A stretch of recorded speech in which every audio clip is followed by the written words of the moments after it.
Today is the last day you use borrow and lend in the wrong way again.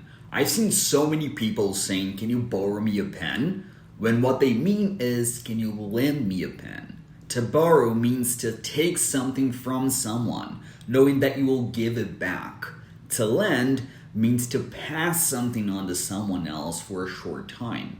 So, a little tip here: lend means to give something to someone to be used for a period of time and then returned.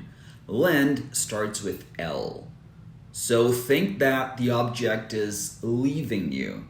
Borrow means to take and use something that belongs to someone else for a period of time and then return it.